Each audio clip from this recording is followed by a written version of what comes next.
31-р анги. Урилгагүй зочид. Аваа чимээтэй байх ч нэ. Чүү овгийнхан тулааны талбар дээр ирвүүгүй юу өөр нэгэн бүлэг хүмүүс сүр хүчтэйгээр орж ирлээ. Тэр Лири мод хотын шүү овг байна. Шүү овг хоёр харьцаа муутай биш билүү?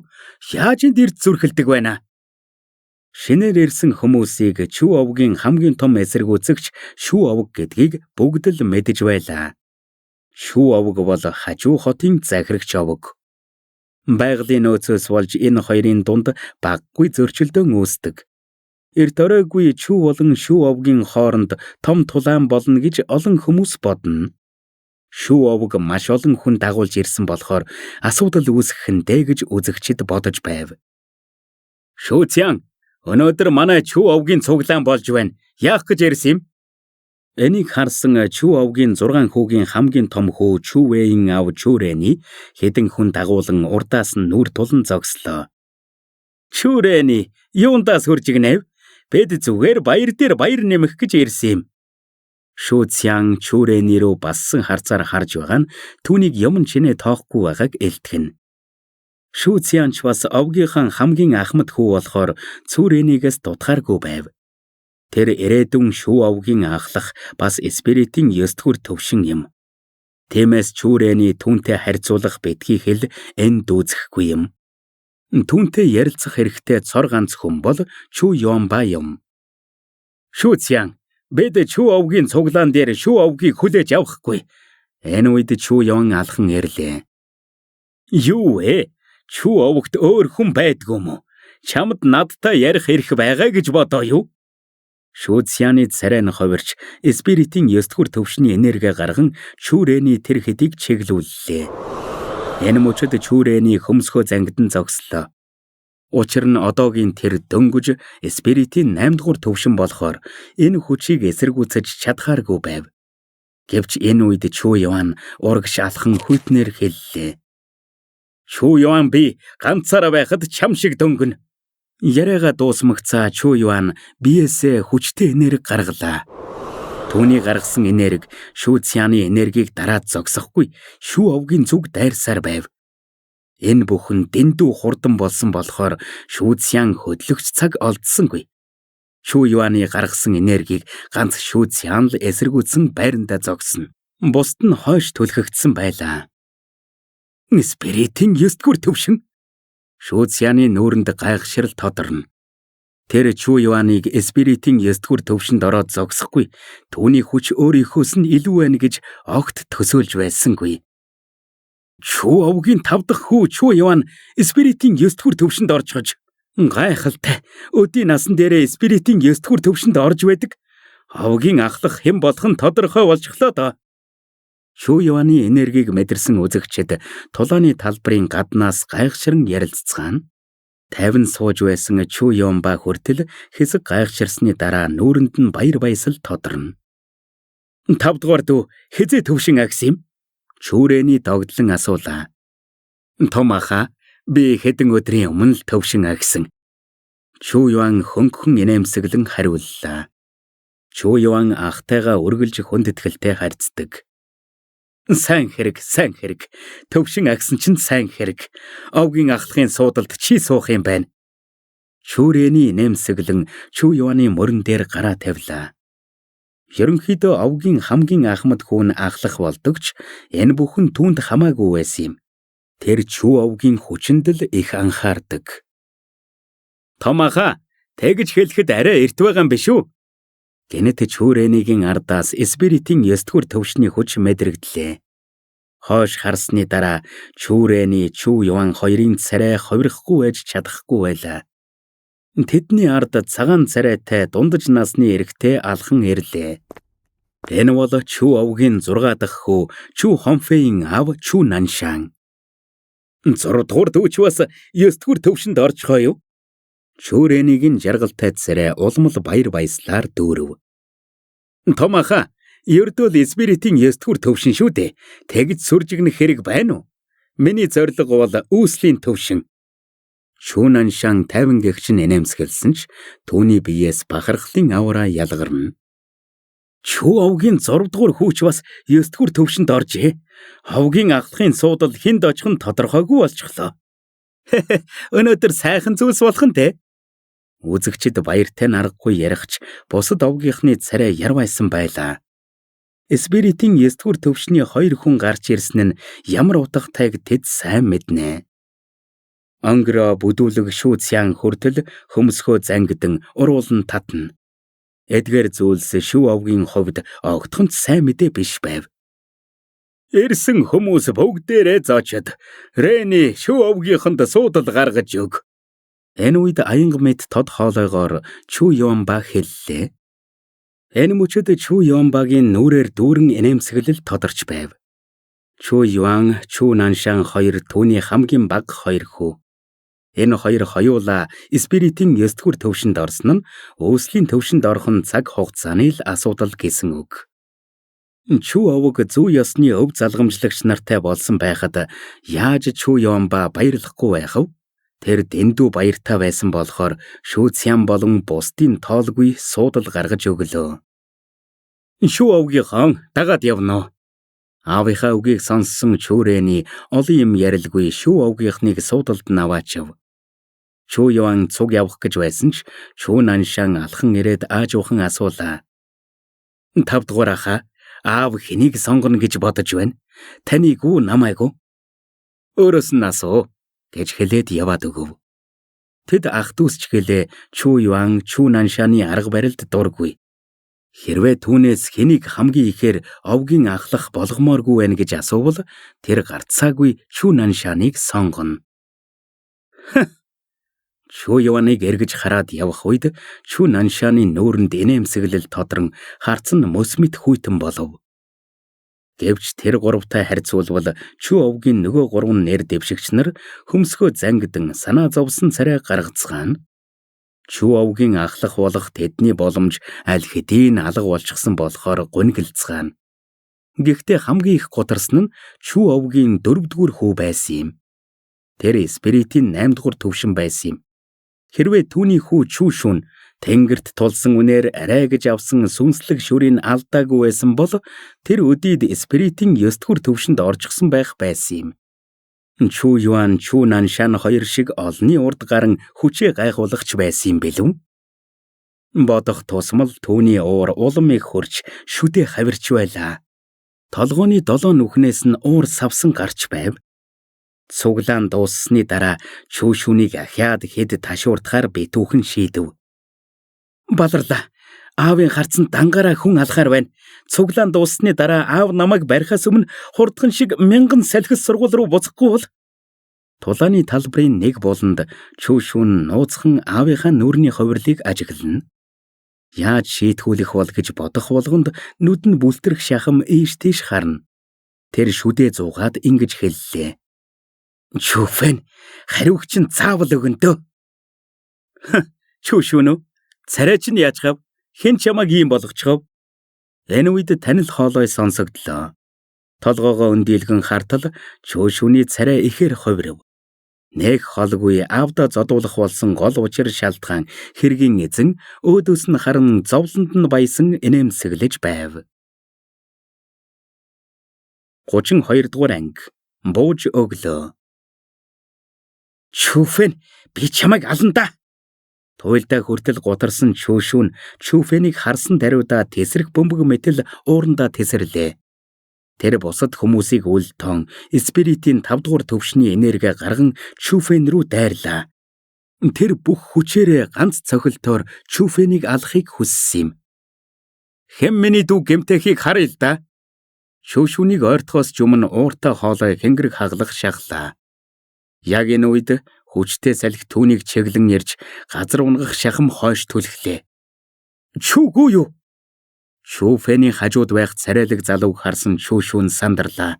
Энэ мөчөд Чүү Шүний нүдэнд байсан цог тэр дороо унтарлаа. Тэр овгийн залуу үеийн хамгийн шилдэг Чүүгүйюг яаж мэдэхгүй байх вүлээ? Чүү Шүн, сайн сонс. Ахаад миний дүүрүү дайрах юм бол тахир дутуу болгоно шүү. Чүүгүйю Чүү Шүн рүү чичлэн анхаарууллаа. Энийг харсан Чүүфэний сэтгэлд нэг л дулаахан мэдрэмж төрнө. Яг л түүнийг жаахан байхад байсан шиг бусд нь түүнийг дээрлэх болгонд түүний ах Чүү буюу хамгийн түрүүнд босож түүнийг хамгаална. Өнөөдөр ахийнхаа энэ үйлдэлийг харсан Чүү Фэн ахтай улам их найдав. Хей, яасан өнгөрөө болчихов? Ах トゥ та хоёрыг хараагүй хэдэн жил болсон чинь их өнгөрөө болжээ. Гэнэт хурц хоолой сонсогдлоо. Эргээд хартал хэд хэдэн залуус алхан ирж байхыг харав. Тэднийг ахалж байгаа залуугийн царай их хорон ширүүн байв. Тэр хүнийг харсан Чүү Фэн, Чүү буюу хоёрын царай тэр даруйдаа хувирч уур хилэнгээр дүүрлээ. Тэд олон жил уулзаагүй ч Чүү Фэн түүнийг ганц хараад л таньсан юм. Тэр бол ах トゥ хоёрыг хүн дээр зодож доромжилсан Чүү Хонфэй юм.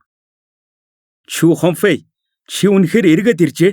Тэр жилийн төлөөсөө төлөх цаг болсон гэж бодож байна.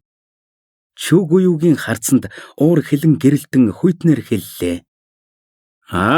Лингюн сургуульд хэдэн жил байж хаад өөрийгөө үнэхээр Чүү овгийн залуу үеийн шилтгэн гэдэгт итгэжхээ юу? Намайг дийлнэ гэж бодоо юу? Чүү Хонфэй бахархалтай наргагүй Чүү буюу руу харлаа. Шилдэг өгүүг нь удахгүй мэднэ. Чүү буюугийн ярианы өнг улмал хүйтэрнэ. Эргэн тойрны хүмүүс түүний хоолойноос уур хилэнгээ арай ядан барьж угааг мэдэрч байв. Муугүй шүү, зөрөгтэй юм. Харин чи Чүү Фэн. Чүү Хонфэй Чүү Фэн руу хараад чамайг 2 дугаар зэрэглэлийн Азуурэ Дарагон сургуулийн гадаад танхимд 5 жил байсан гэж сонссон. Тийм хогийн газар 5 жил байдаг ямар эргүй юм бэ? Чи Чүү овгийнх биш ч гэлээ Чүү овгийн нэрийг зүүдэг байж ичихгүй байна уу? Та хоёрт гэж анхааруулхад тэмцээн дээр надтай таарахгүй байсан чинь дээр шүү. Үгүй бол 7 жилийн өмнөх шиг бялб нүдэн шүү. Бас овгийн ахлахын суудалд миний аав Чүү Наншан суун гэдгийг ч хэлчихье. Учир нь түүнд гайхалтай хүү би Чүү Хонфэй байгаа. Ярьж дуусаад Чүү Хонфэй дагуулж ирсэн бусад залуусаа дагуулan бүртгүүлэхээр явлаа. Чүү буюу хариу хэлэх гэсэн боловч хэнийг нь түүний ханцуунаас татлаа. Хойш хартал Чүү Фэн байв. Иймэрхүү хүмүүстэй ярьсны хэрэггүй. Тулааны талбар дээр хэвтэрт оруулах л хамгийн зөв ярих арга гэж Чүү Фэн тайван гэгч нь хэллээ. Чүү Фэн рүү харсан Чүү буюу мэлрэн зогслоо. Түүний дүү нэг л өөр болчихсон мэт санагдаж байв. Яг тодорхой хэлж мэдэхгүй байсан ч Чүү Фэн тэр чигтээ өөрчлөгдөн нууцлаг далд нэгэн болсон мэт санагдана. Чүү Юмба хэдэн үг хэлсний дараа Чүү овгийн залуу үеийнхэн тулааны талбар дээр гарцгаалаа. Эхний тулаан ингээд эхэллээ. Сугалсан дугаарынхаа дагуу Чүү Фэн 5 дугаар тавцан дээр гарлаа. Түүнийг тавцан дээр гарвуу үгүй юу доромжлол сонсогдлоо. Тэр Чүү Фэн үсттэй. Азуурэ Дарагон сургуулийн гадаад танхимд 5 жил байсан хүн биш үү? Энэ жил овоо дотоод танхимд орсон юм байх та. Дотоод танхимд орсон ч гэсэн тэр хог шар хിവэрээ. Яаж тэр энэ тэмцээнд орж зүрхэлдэг байна? Тэр ёстой л тэнгэрийн хэр өндөр, газрын хэр хатуг мэдэхгүй юм да. Тэр тусмаа сайн биш үү? Энэ бүхэн Чүү Юанд түүний хүүн хог шар мөн бишийг тодорхой харуулна. Чүү Фэнийг Чүү овгийн ихэнх хүмүүс мэддэг ба доромжилж байгаа хүмүүс нь бүгд нэр нөлөөтэй хүмүүс байв. Тэд Чүү Фэнийг доромжлохоос гадна Чүү Юаныг ичхүүртэй байдалд хийхийг хүсэж байв. Чүү Фэн, чи юу? Энэ үед өөр нэг хүн тавцан дээр гарч ирлээ. Тэр хүнийг харсан Чүү Фэнд хэлэх үг олдохгүй байв. Энэ бол түүний хуучны дайсан Чүү Зэн байсан юм. Гэхдээ Чүү Фэнтэй харьцуулах юм бол Чүү Зэний царай байдгаараа ярвайсан байв. Эхний үедэр Чүү Фэнтэй таарсан өөрийн азгуудлыг харааж зүхэн уруулан татна. Чүү Зэн, би зөв санаж байвал тэр 2 өдрийн өмнө Спиритийн 4-р төвшөнд орсон. Чүү Фэн овоо нүдүүлхэн дээ. Чүү овгийнхан Чүү Фэнийг зодуулна гэж бодохоор л баярлцгааж байв.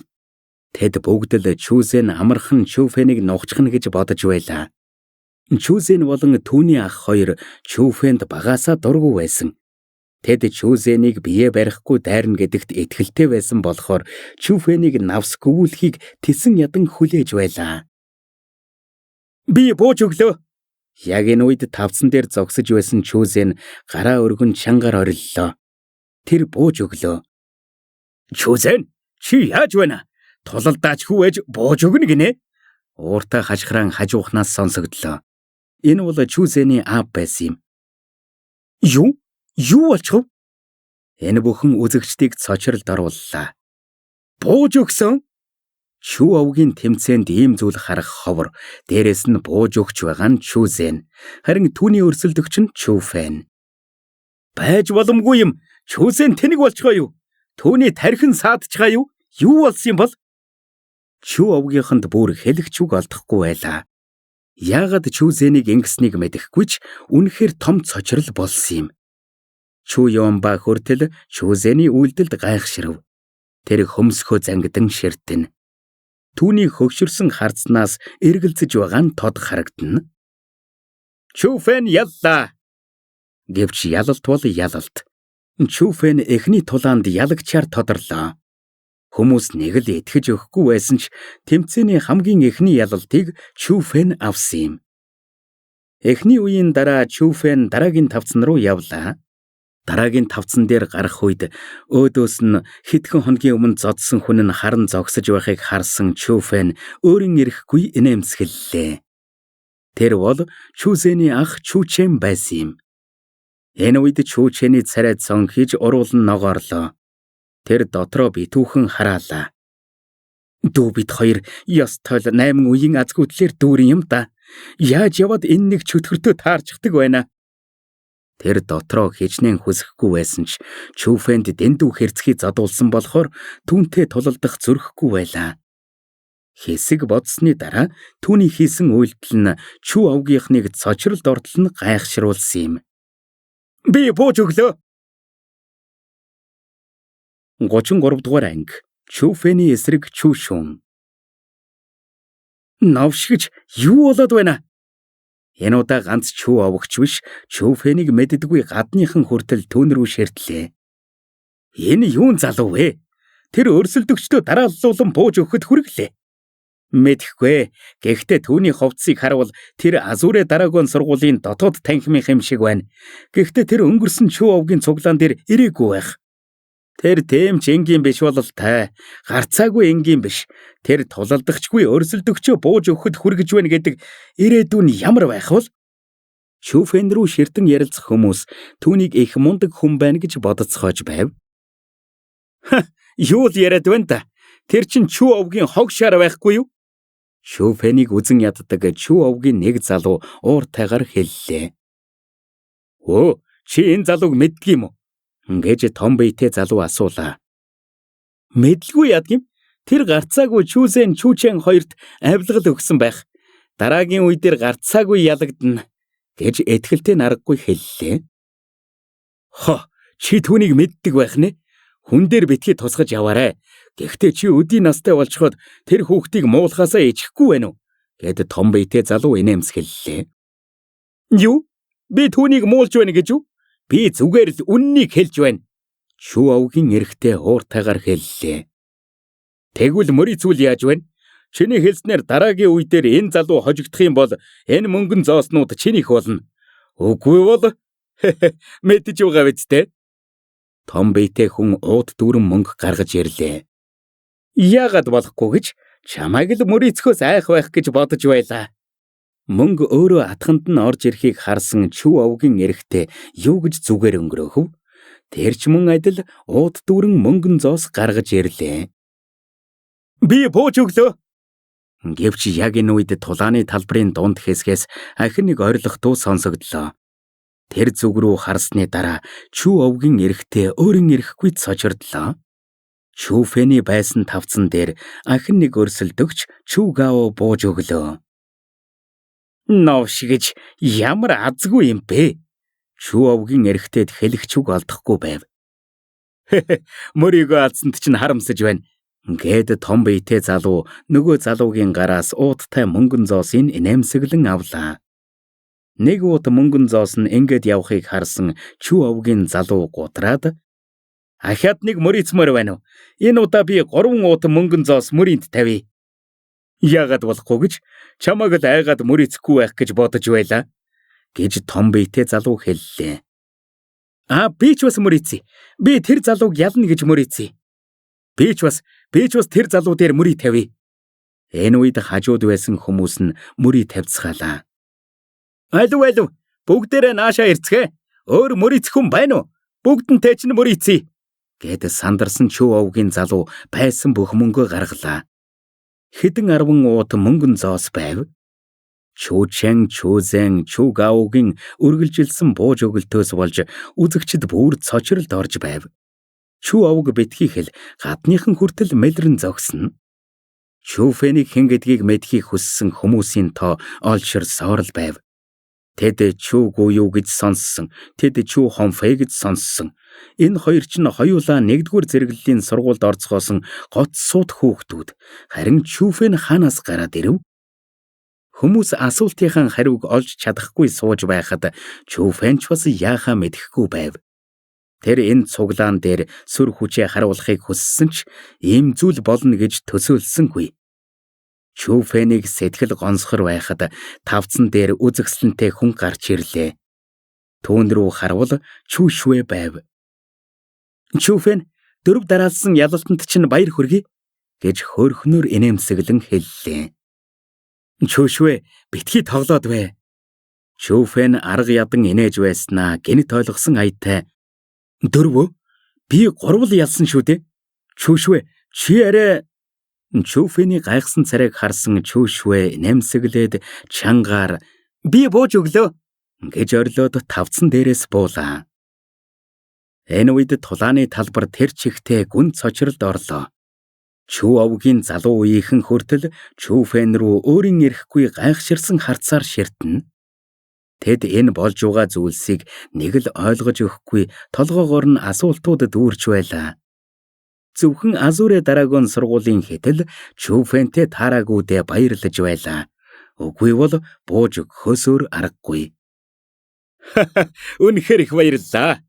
Чи ч үгэндээ эзэн болох юм аа. Миний харсан хамгийн сайн хүн. Энэ үед үзэгчдийн нэг хэсэгт Чүү овгийн нөгөө залуу хүмүүс тойрон түүний бүх мөнгөн зооснуудыг хуваан авцгааж байлаа. Юугүй тэр хоосорчхов. Чүү овгийн тэр залуу хоосон уутнуудаа хараад уйлмаар санагдав. Тэр нэг л уурдуулаад байгаа юм шиг санагдав. Яагаад Азүрэ Драгон сургуулийн сурагчид Чүү Фэнтэй таарсан даруйдаа бууж өгөөд байна? Гарцаагүй нэг сэжигтэй зүйл байна. Гэвч тэр яаж ч бодсон Чүү Фэнд тэдэнд авилгалт өгөх юм байгаа гэж төсөөлөгдөхгүй байв. Өөр нэг тавцан дээр Чүү Юэ тулааны тавцангаас унлаа. Чүү овгийн настангууд түүнийг барьж яваагүй бол маш хүнд бэртэх байсан нь гарцаагүй. Чүү Юэ, Азүрэ Драгон сургуулийн тулааны техникүүд тийм сүртэй биш бололтой. Чүү Шүн доромжилсан аятай инээмсэглээд тавцангаас буулаа. Чүү Шүн, чиний төвшин минийхээс дээгүүр байгаагүй бол би ялагдахгүй байсан юм. Чүү Юэ арга ядан хэллээ. Тэгэд юу гэж? Миний төвшин чинийхээс өндөр. Бас би үүндээ найдаж ялсан. Гэт Чүү Шүн хүйтнээр инээмсэглэлээ. Чи Чүү Юэд хэлэгч үг олдохгүй уурандаа шүдээ зуулаа. Тэр 4-р төвшний оргилд хүрсэн ба ахиад хэд хоногийн дотор 5-р төвшөнд орох нь гарцаагүй. Гэхдээ л тэр ялагдсан. Ялагдсан болохоор шалдаг тоочхыг хүссэнгүй. Чүү Шүн, хэрвээ би буруу санаагүй бол чи Чүү Юугээс нэгээр ах баха. Ахын хувьд дүүгийнхээ эсрэг бүх хүчээ ашиглаж хаад өөрөөрөө тэгж их бахархаж байна уу? Гэнэт нөгөө талаас хэн нэгэн хэллээ. Хоолой гарсан зүг рүү харсан Чүү Юэ дотроо их баярлав. Чүү овгийн Ахмад үеийнхний ардаас Чүү Фэн ирж байхыг харсан юм. Чүү Фэн, чи миний дараагийн өрсөлдөгч юм уу? Хамгийн их зодохыг хүссэн хүн болох Чүү Фэнийг харсан Чүү Шүн маш их баярлав. Аачсан уу? Аачсан бол бууж өгч болно шүү. Гэж хэлээд Чүү Фэн хөнгөн инээмсэглэлээ. Чамайг хэвтэрт ордолч нь үдэхгүй бол хэмжээгээ ойлгохгүй нэ? Чүү Шүн хүйтнээр хэлээд тавцан руу үсрэн гараад Чүү Фэн рүү чичлээд гараад ир гэлээ. Чүү Фэн итгэлтэй байна уу? Чүү Шүн Чүү Фэний гэмтэхийг хүсснийг харсан Чүү Юэ санаа зовон асуув. Санаа битгий зовоо. Иймэрхүү юмыг ганц л цохиход хангалттай. Чүү Фэн инээмсэглээд тавцан руу явлаа. Гэвч энэ үед Чүү Юэ түүнийг хойноос нь татаад аажуухан асуулаа. Чүфэн, чи дотоод танхимын шалгалтанд нэгт орсон юм уу? Чүфэн жаахан эргэлдсэн ч Чүү Юэгийн асуултынхан хариултыг хүлээсэн харцыг хараад худал хэлж чадсангүй. Тэр толгоогоо дохиод тавцан руу харин гарлаа. Энэ мөчөд Чүү Юэгийн царай нь ховирлаа. Түүний хоёр алагнууд нь зогсолтгүй анивчиж зүрхнийх нь цохилт хүртэл түргэслээ. Тэр дотроо битүүхэн мэдэж байсан ч Чүфэний баталгаажуулахыг хараад ер бусын санагдав. Тэр толгоогоо өндийлгэн өөрийнхөө ялалтанд итгэлтэй байгаа Чүү Шүүнийг хараад өөрийн эрэхгүй инээмсэглэлээ. Ягаад ч юм тэр Чүү Шүүнийг өрөвдөв.